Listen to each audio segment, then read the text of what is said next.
To this day, I've never bought a mutual fund. I've only bought individual stocks. The stock tripled during the decade of the 90s and I turned 70,000 into just under $1 million. That is real growth, real wealth. The money that circulates through our economy on a daily basis is just mind-blowing. It's not that there's a lack of money, there's a lack of understanding of what it takes for money. Here's something most people don't realize. Investing isn't actually complicated. It's just been made to feel that way because confusion is profitable. Today's guests chase the dream most people think they want. Wall Street, big firms, big money. But what happens when you get there and realize it's not built to help people? It's built to keep them dependent. This is a conversation about walking away from status, trusting your original calling, and helping everyday people take back control of their money. I'm Linda Vo, and this is Inspired by Success. And today, we're joined by Jaden Sterling. Welcome to the show, Jaden. Thank you, Linda. It's a pleasure to be here. Tell us a bit about your journey, because you walked away from Wall Street, probably had it all from what it looks like on the outside. So what made you walk away from it all, even after you made it? Well, I'd have to go back to when I was 14. I had an epiphany. And have you ever had an epiphany, Linda? Many times, yes. Okay. So you know, and your listeners would know that during that time, like time stood still and I just knew things deeply on the inside. And I knew three things. I knew that I would be speaking on stages around the world, which has happened. And second thing I knew was that I'd be speaking about money, most specifically how to empower people with money, not be enslaved by it. And the third thing I knew was that I would be teaching from personal experience, not from a book I read or a course that I took. So can you imagine at age 14, your whole life purpose is downloaded to you? And you know what? I just followed it. I went to school at American University. I studied economics. And after that, I worked on Wall Street for 10 years, worked for two major brokerage firms, Citigroup and Merrill Lynch. And then it was that time during the 90s that my eyes opened to how the system is set up. In fact, you said it great in our interview. You said that it's complicated for people, and it is. And it's specifically complicated in order to keep people beholden to the system. So when I recognized, so my clients, let me back up. My clients, when they came to Merrill Lynch, they had multi-millions in stocks, individual stocks. And it wasn't a lot, Linda. It was like, 6, 7, 8 stocks that they had, like John Deere, IBM, these big companies back then. And they showed me the power of investing in stocks because they would just simply buy shares every single month. And they built this portfolio, but we were told that we had to diversify their assets because of risk, right? That's what every person's told. It's like, oh no, you can't just have individual stocks, way too risky. You have to sell these stocks and buy these packaged products like mutual funds, unit investment trusts, managed money, bonds, treasuries, all these things that made money for the brokerage firm, but not for the clients ultimately. What I learned was there's a lot of power in focus. And when you focus your finances in a direction, then you can really start to gain traction and you can start to grow wealth.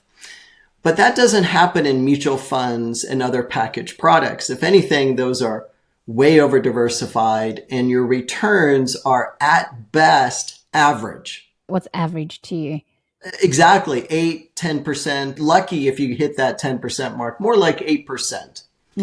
So there's this little thing called Rule 72, and you divide that by the rate of return you're earning, and that will tell you how many years it takes to double your money. So if you're earning 8%, you're looking at about 9 years to double your money.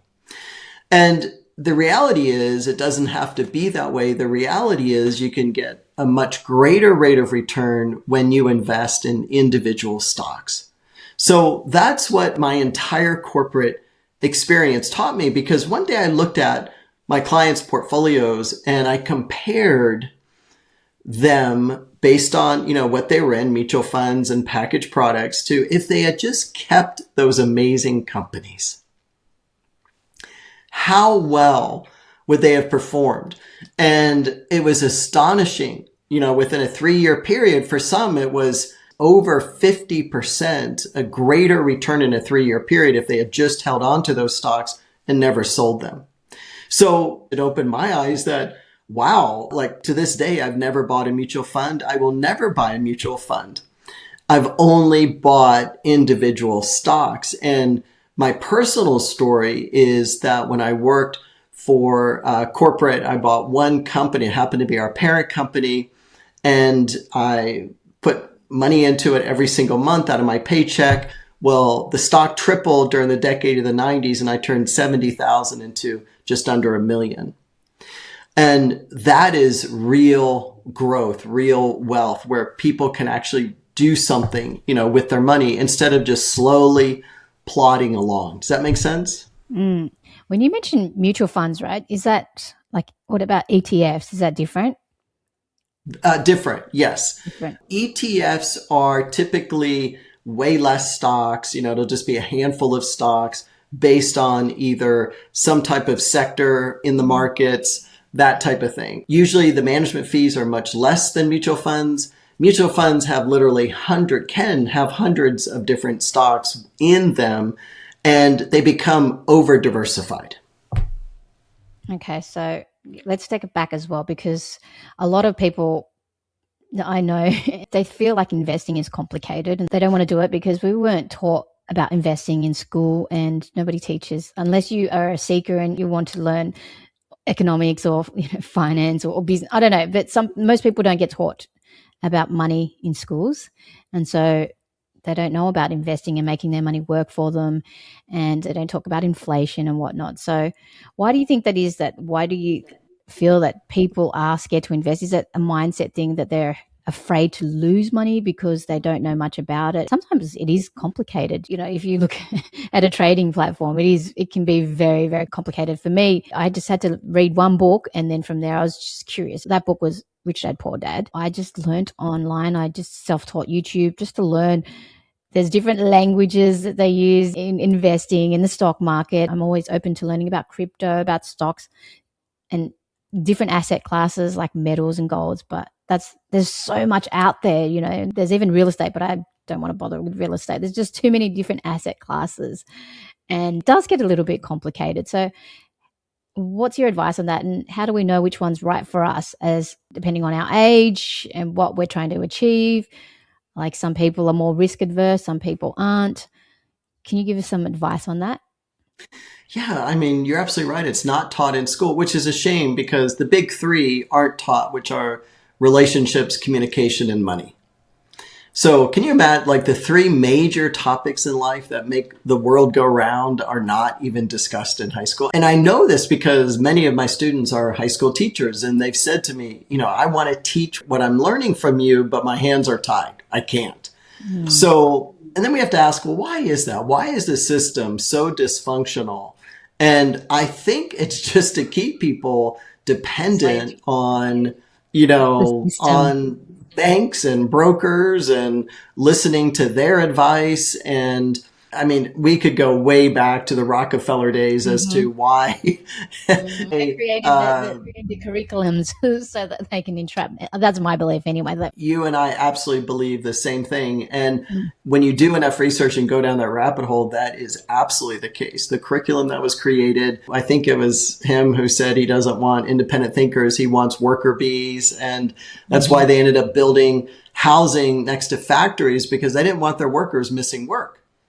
So, for a long, long time, it was all designed, and still is to this day, to keep people stuck and broke and dependent on the system and that JOB, which to me just stands for just over broke.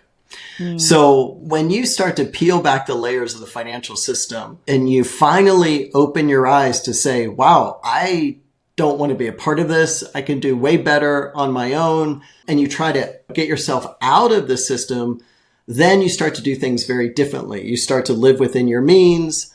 You start to look at buying assets that are going to financially help you grow as opposed to keeping you stuck.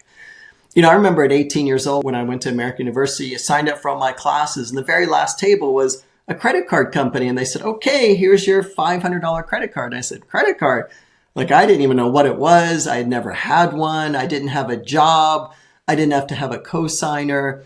And, I'm quite competitive, so I ran that card up as fast as I could. And then I learned about the huge interest payment and then compounded interest. And back in those days, the payments weren't even enough to cover the interest. So the interest would compound on top of the balances. It was a financial disaster that when I realized I'm going to pay this thing off. To this day, I have 0 credit cards. I only use debit cards and American Express. So that helps getting out of the system, waking up to how the system is constructed and what you can do.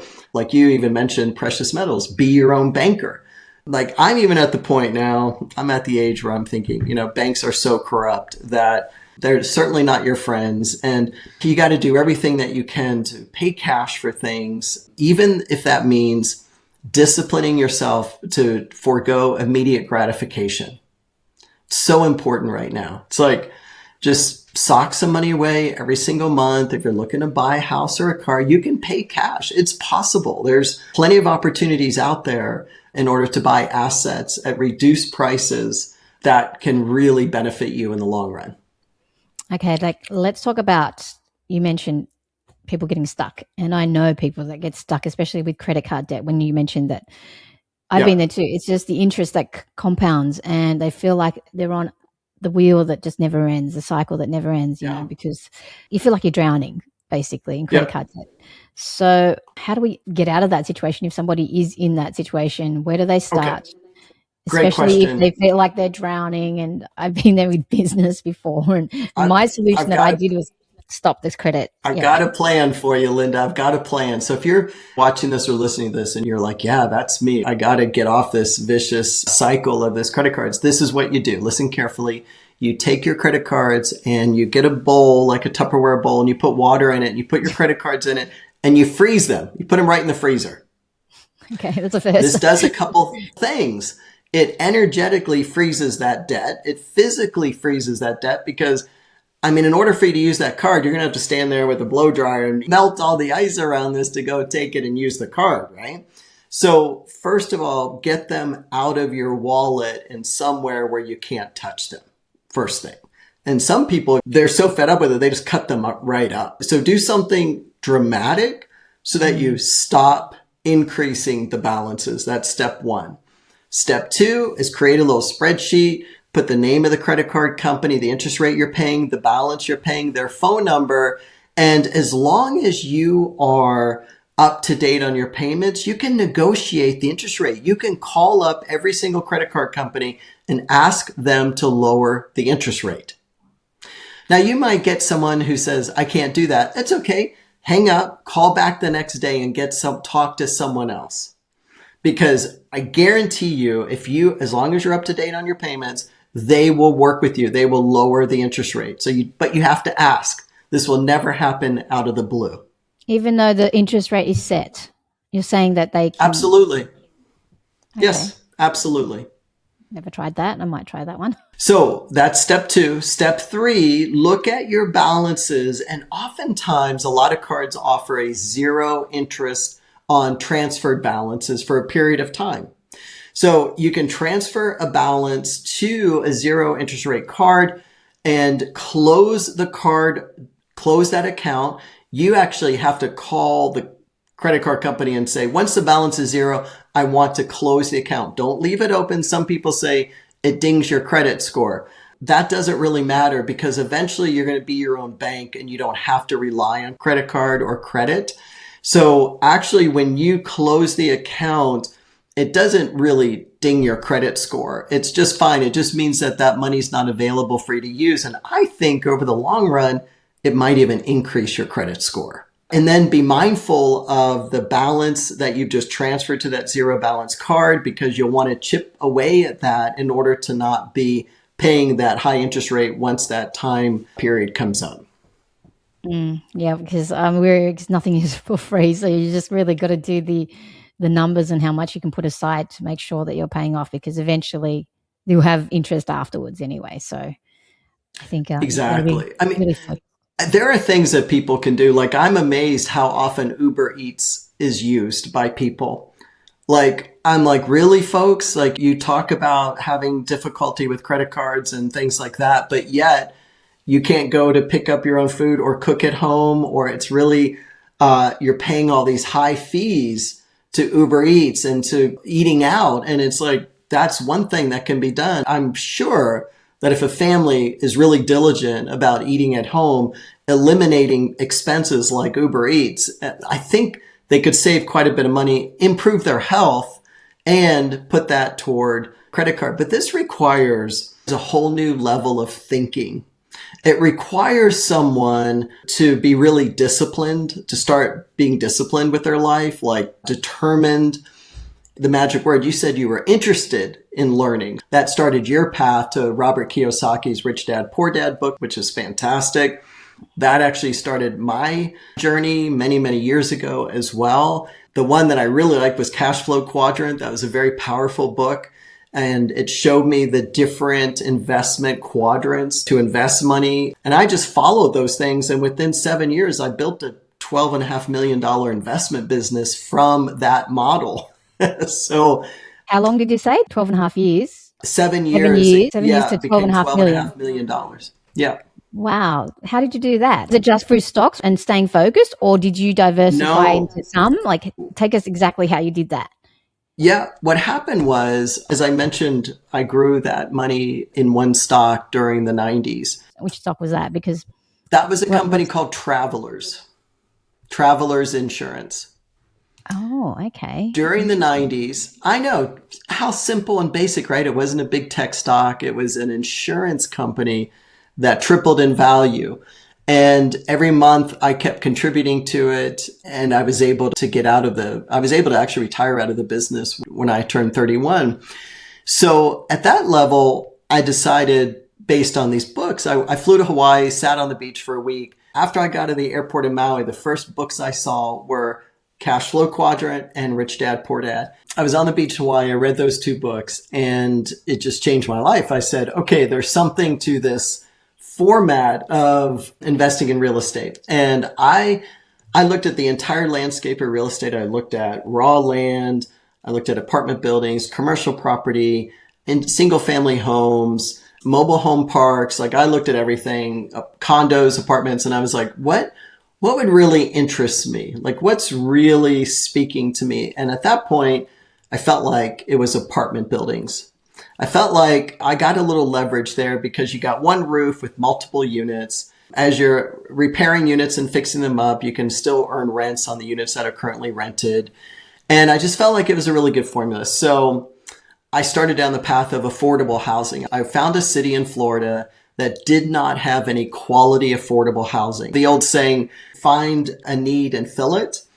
And that's what I did. Like, all the affordable housing was relegated kind of to the south side, and they would bus workers into this downtown community that was waterfront. And I thought, the city can do better. I want to make a difference and I want to create quality, affordable housing. I built a sign that said, we buy ugly apartment buildings. And I got phone calls and I started buying these apartment buildings and fixing them up, providing a really great product affordably to people.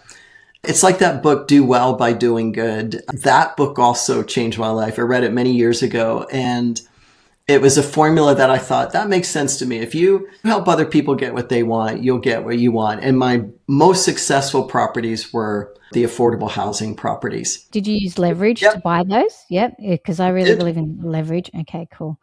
That's I good. did, but then it was at a time in '07, '08, '09 when the leverage unwound because of Mm. the crisis. All the banks were made whole, but investors were not. Investors, I was told you have to come to the table, you have a $2 million loan. The value of that building is now cut in half. You need to come and give us $1 million. I said, can I just give you the keys? Would that be all right? Can I drop the keys off instead? Mm. You take the building back. Did So they let you do that? Did they let you do that though? Yeah, many did for sure. They just wanted the properties back so that they could resell them or do whatever they wanted to do. Oh. So yeah, it was an interesting time, but I could not have achieved that if I didn't have stocks. Stocks have always been the cornerstone of my wealth. And like I remember doing deals at times where I would put my IRA up as collateral with the bank. I found an 8-unit apartment building, and the building was like at that time 50,000 a unit. So I had to come up with roughly 150,000 down payment. And I said to the bank, I'm going to make improvements, capital improvements to the building. And here's the list of what I'm going to do. And would you mind just hold my Roth IRA and I'll get the building reappraised after we make the improvements and up the rents, because the rents were next to nothing and many units were vacant because they needed work. So I'll get you the new rent rolls. And when we meet the number that you want, can I get my IRA back? And they said, sure, no problem. So I ended up rolling in a construction loan at that closing. So the bank actually wrote me a check at closing. We did all the capital improvements and had it reappraised. In 6 months, I got my IRA back in a building that I had zero money down on, and it worked out fantastic. So, but if it wasn't for my stock investments, I couldn't do deals like that with real estate. You know what I mean? So it's really important to learn to work with the assets that you have. And the quickest to grow money is in fact in stocks. And that's why we created the stock picker, Sterling stock picker, because we knew based on when I worked in the business in the 90s that people created real wealth through individual stocks, not through packaged products. So we analyze and evaluate 60,000 companies worldwide. We're a global platform with over 5,000 members. And we teach people how to invest in stocks, individual companies, and to grow their wealth. Wow, that's pretty powerful.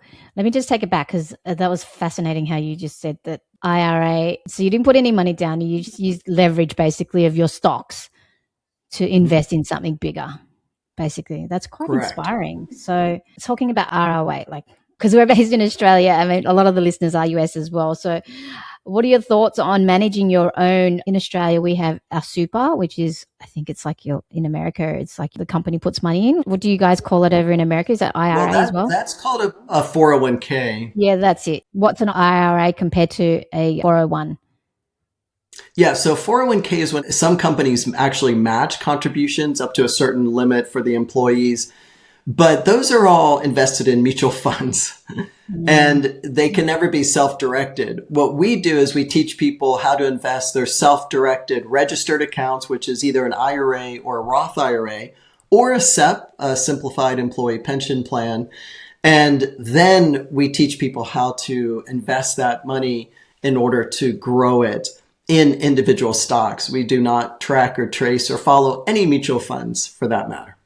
Nice. Okay, so what if a listener has $1 million in their 401k or saved up? What is your first piece of advice on what they should do? They quit your job so that you can roll it into an IRA and do something with it.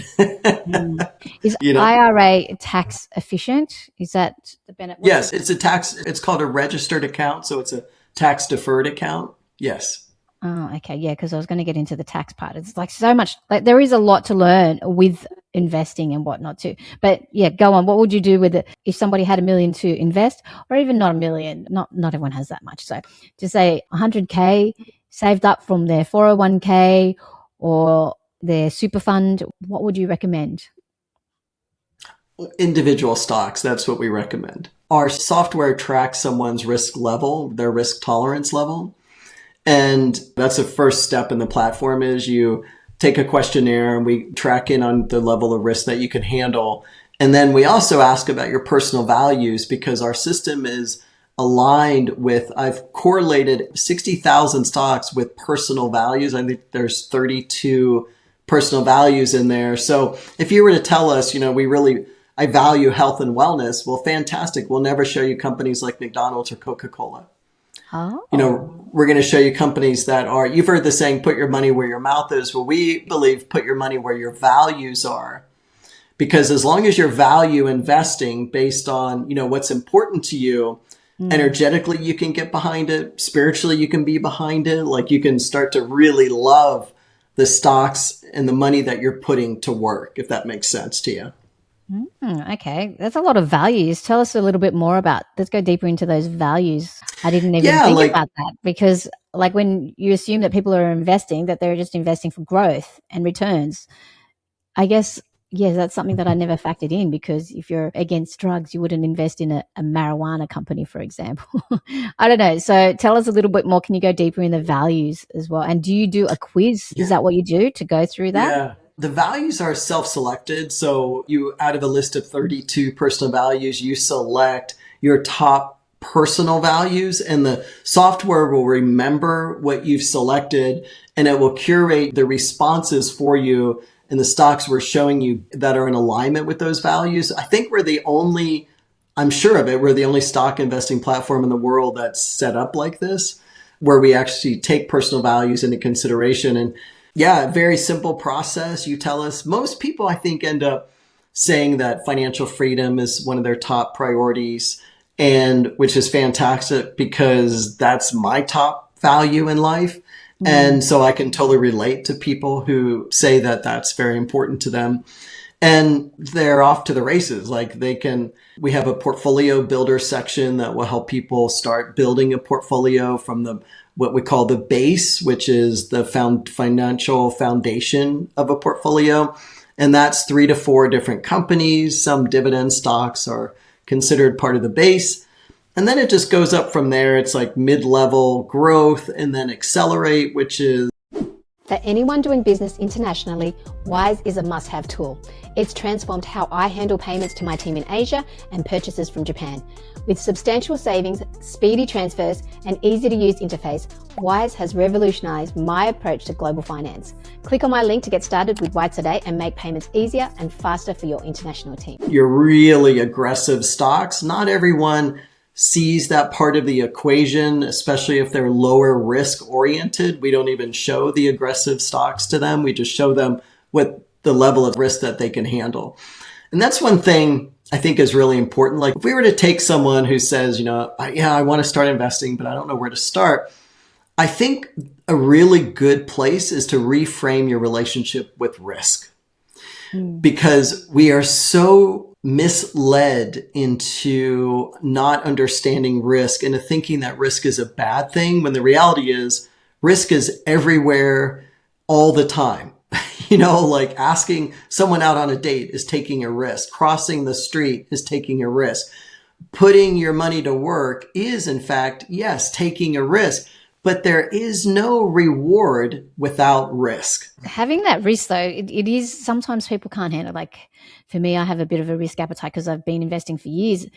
But seeing my portfolio from a certain amount a few years ago, like this is my crypto assets, but that's, high risk, up like a certain level, and then a quarter of that, but that's the reason why I have a business. But a lot of people don't like it and give up. And I know we've had family investing in Bitcoin, for example, but they all gave up once they saw how much it's dropped. And I was dollar cost averaging, just putting in every week. And now, because I'm focusing on business, but a lot of people don't like losing that much money. So what are your thoughts on that risk part? We're a pure stock investment platform because we can understand that. We have financials that back stock performance. We've got fundamentals that back stock performance. We've got a lot that comes into a company's valuation, whereas Bitcoin, that's not the case. It's very different.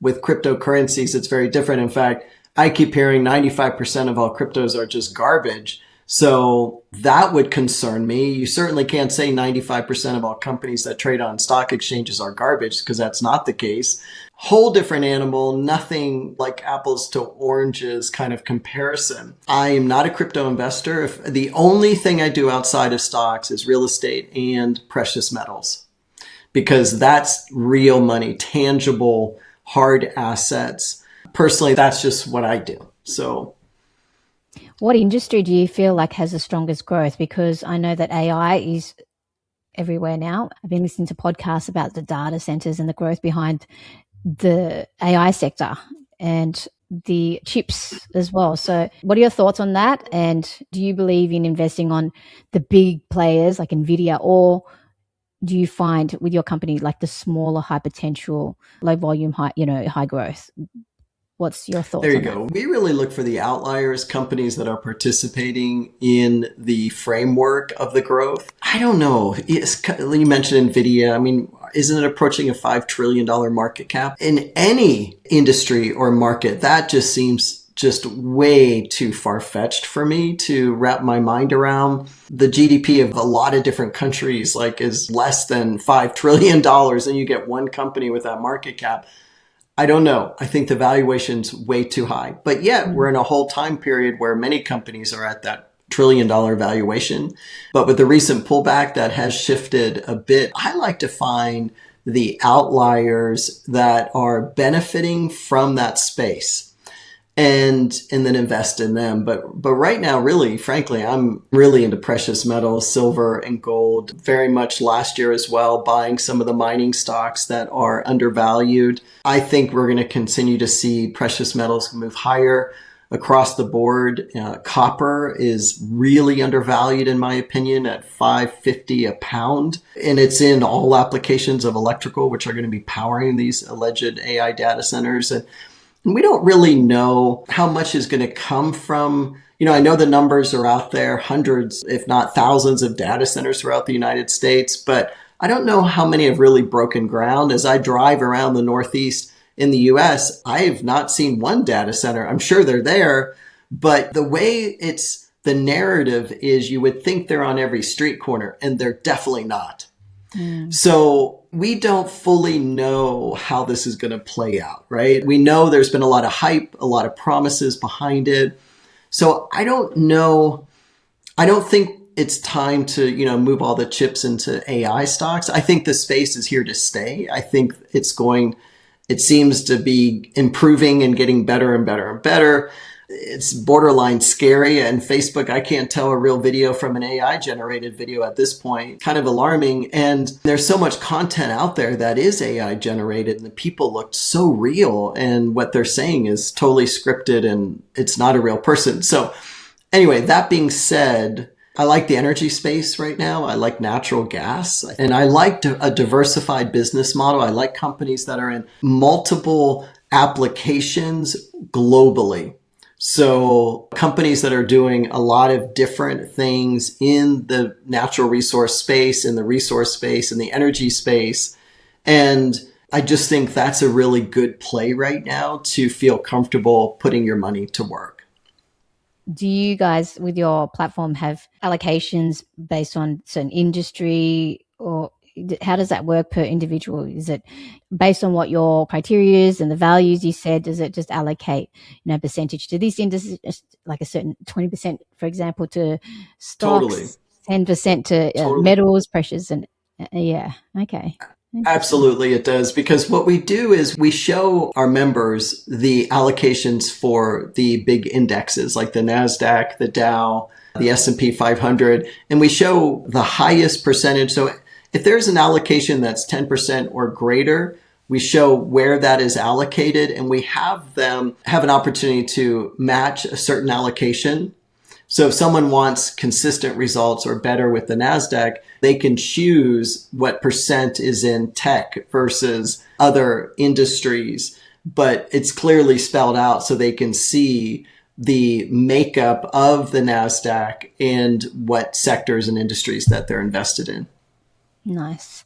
And when it comes to AI, because AI is everywhere, especially in finance, and big companies are probably using it to create bots to trade and whatnot. So how do you guys, leverage AI into your platform? And works well with data, and you've got previous data as well. So does that help with the decision making? And do you guys use bots to trade, or what? Well, not at all. We do not use bots to trade. We created the software 9 years ago, and AI really wasn't a thing back then. It's certainly nothing like it is today. So for us, we look at it as kind of cherry on the top. So we created the platform based on companies' fundamentals, financials, financial health, and technical indicators. So we put together what we call the North Star ranking, and it ranks stocks from 1 to 5 stars, 5 stars as an extreme buy in our system. And then we track the performance. We've been tracking since the very beginning. and we average over 67% above the indexes. So our returns have been fantastic. They've been amazing. And that's just the previous 30 days. So we're doing a really good job in identifying stocks. So where we use AI is in, we call them Finley, and it's a financial coach on demand within our system, because we believe in financially empowering people. We believe in giving people solid advice when it comes to all aspects of finances. I mean, you can ask Finley, hey, Finley, my mortgage is coming due. What do you recommend I do? Do I go with a variable? Do I do a fixed? What should I be doing here? So on all aspects financial, Finley is there as a coach, and that's where we use AI for sure. And it's been hugely successful and helpful within our system. We don't do anything that we don't promise that we do in our platform. And do you have to be accredited to use your platform? No, you can have as little as $100 to invest. Oh, interesting. Okay. What are your thoughts on when people short the market? You can't lose in a way if you know what you're doing, but if you don't know what you're doing, you're using leverage and other people's money you're borrowing money that's not yours and shorting the market, just betting against it to go down. So what are your thoughts on that? I've got a lot of thoughts on that, Linda. I think very difficult to time the market short term, next to impossible, unless you're, the president's son and you're in his ear and you know when he's going to do a ceasefire and everything else, then you can certainly time your bets. And I think that's what he's doing. But for the rest of us who don't have the president's ear or know what he's going to be tweeting the next day, financially, how do I say this? Financial suicide to try to time the markets like that and shorting. When you short a market, like you said, a short a stock, your loss is literally unlimited. You can literally lose a fortune shorting because stocks can go higher. So I don't recommend any type of short position. And it's not just because I'm an optimist and think the market's going to always go up. I use options and put contracts to hedge portfolios. So that's a whole different thing other than shorting. And I think it's important to really understand what all of these different tools offer an investor. You can totally hedge your portfolio with contracts. You can do stop limit orders. There's all kinds of things that can be done to protect a portfolio from the downside rather than, like you mentioned, shorting is really gambling. Yeah, in my opinion. We are not into gambling. No. That's good safety. And 67% growth. That's quite interesting. I mean, do you guys charge like enormous fees or anything though? Because I always get weary because there's so many different platforms out there. And yeah, like you said, the brokerage firms, they all make money off the fees as well. So how do you guys, we're $29 a month is our platform. And then if you choose the annual subscription, it's 30% off of that. So you even get a better deal. I think clients end up paying $21 a month for choose the annual. And do they have to pay extra for the fees or anything like every time? No other costs. They just have a subscription fee that they pay for. Yep. Interesting. You mentioned energetically and spiritually. Tell me a little bit about that. What are your thoughts on that? Because I think money is definitely energy.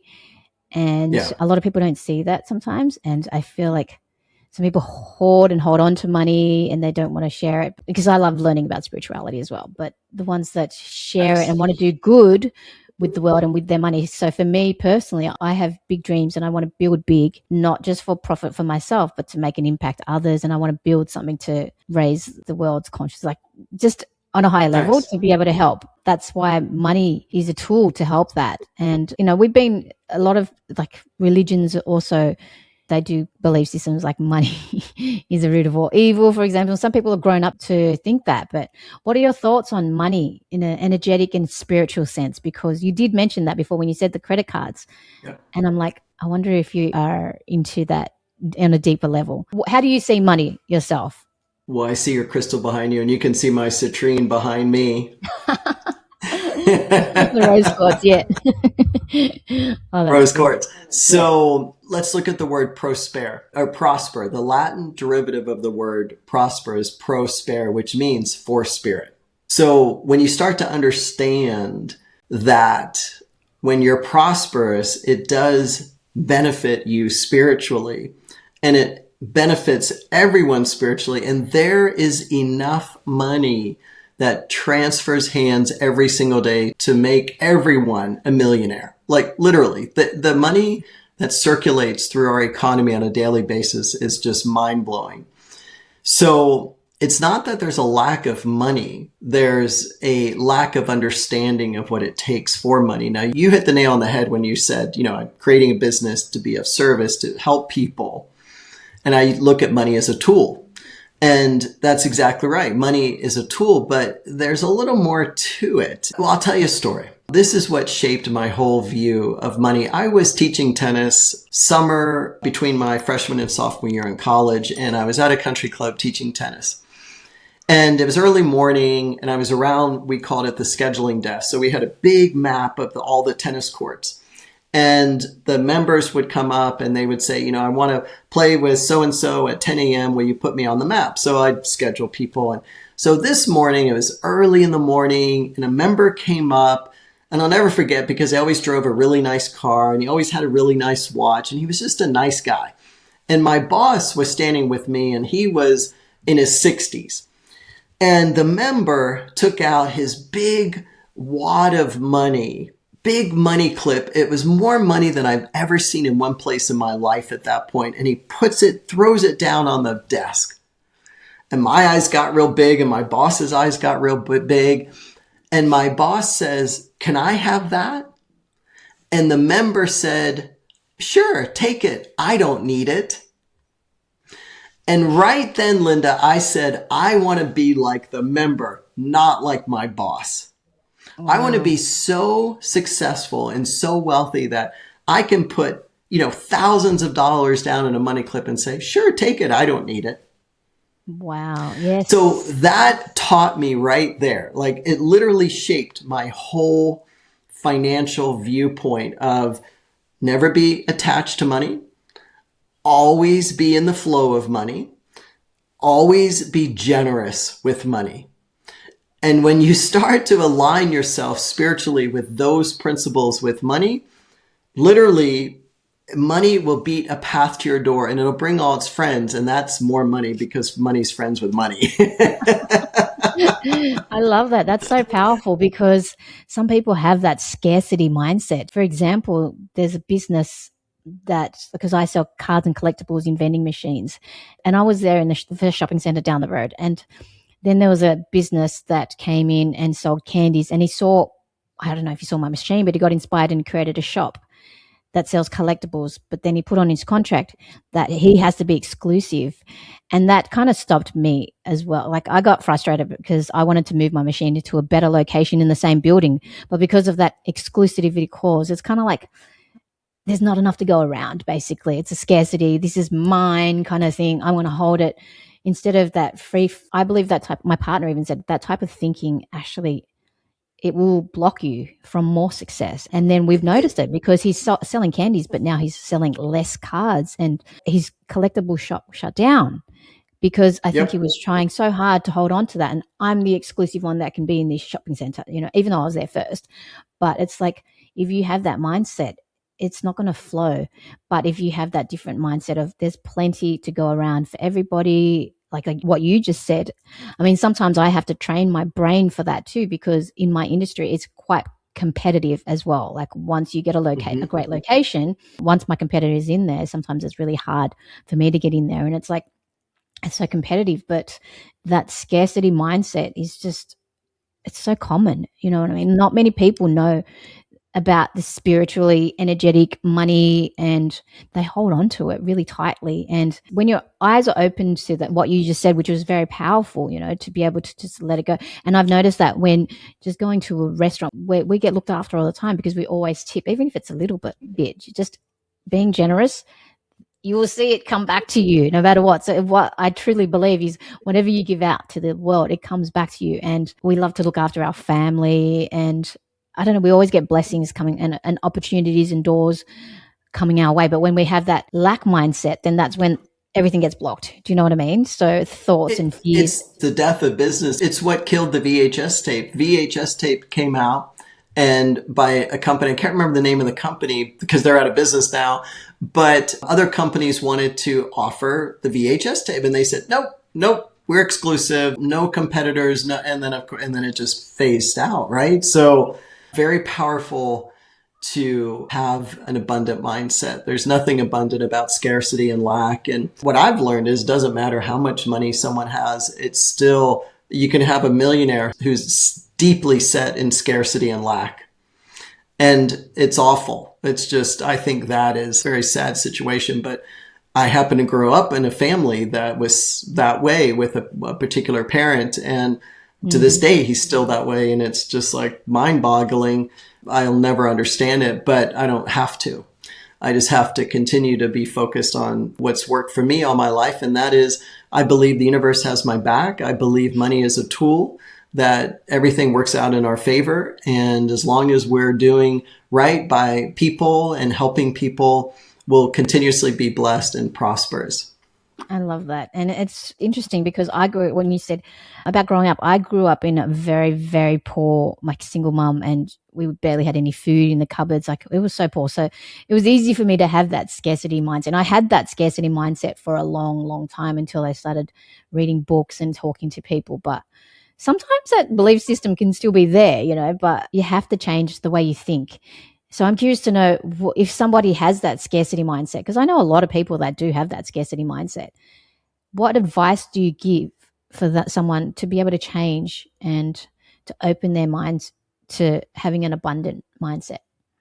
Yeah, it's a great question. So that scarcity mindset, that is someone who is deeply rooted in their own issues. And the first thing they can do is do a random act of kindness. First thing, because when you start to do things for others, then you start to feel, how good it feels to help someone else out, to be of service. If it's snowing, shovel your neighbor's driveway if they're elderly or have it difficult. So it can be random, or it can just do something kind for someone else is the very first thing I would say. And that starts to change gets them out of their own little world and into the world of being of service and helping others. That's the first thing I'd recommend. And then from there, just do things that make you feel good. And for the most part, I think we feel good when we help other people. What do you think? To be honest, when I started dating my partner, he was so generous with tips. And I used to think, why are you tipping so much? And I used to be really stingy about it. And then over time, because I was so used to seeing him do it, and the smile and the joy. And then I noticed over time how well we got looked after, because we were looking after the people, like the restaurants and waitresses. And they always, they light up, especially even if you don't have much to give, you still give, even if it's a small amount, they still are happy and they smile. And that smile just makes you happy and want to give more. So, but at the start, my scarcity mindset was like, oh my gosh, you're giving so much, why are you giving so much? But now I understand why, because I see the results too. So that's my thought on it. And it makes you feel good, and it makes them feel good. And you've done something to help someone. And I've been on road trips where I've seen families come out of cars and I can tell they really need help. So I would just slip cash under their windshield wiper. You can do things like that. Again, and a lot of times you can do things that don't cost any money. A smile, a kind word to someone, lift someone's day, it doesn't cost you a thing. That can be of service too. Nice. Who is your biggest inspiration? Like, do you have any books besides ones that you've mentioned? Do Well by Doing Good, Rich Dad, Poor Dad. Do you have any books that have really helped you grow and inspired you, or any mentors that have really helped you on your journey? I think in terms of mentors, I'd have to say my in-laws have been tremendous in my journey. Very wonderful people, totally inspiring, generous, so wonderful to the core. And they embody generosity to me. And then my wife, of course, I just learned so much from relationship and being in relationship for so long. And that's been inspiring to me. The others, I don't know. It's a very tricky world right now. And maybe some people who've inspired me in the past, then you hear certain things about them. And frankly, I'm afraid to mention anyone. I just don't know who these people are at their core. And so I have to go with, in my circle in life, and everyone has a circle of friends and family, hopefully, friends and family community that they can be inspired by and learn from. I'd say go in that direction rather than some famous person or a popular book or whatever. Nice. And how would you personally define success? What does success mean to you? Success means to me exactly living the life that I live. I live a life of freedom, a life on my terms. And I do my best to not be part of a system that is, in my opinion, dysfunctional in terms of the collective consciousness. I think there's so much being thrown at us. We don't know what's true and what's not. And yet it's designed to distract us.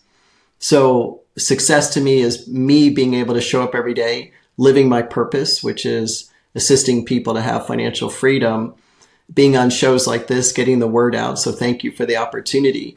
And that's success to me, where I define my life on my terms. I don't work for a business. I create businesses. I'm a creator. I think that's part of success too, is creating something that's powerful and important to you, meaningful.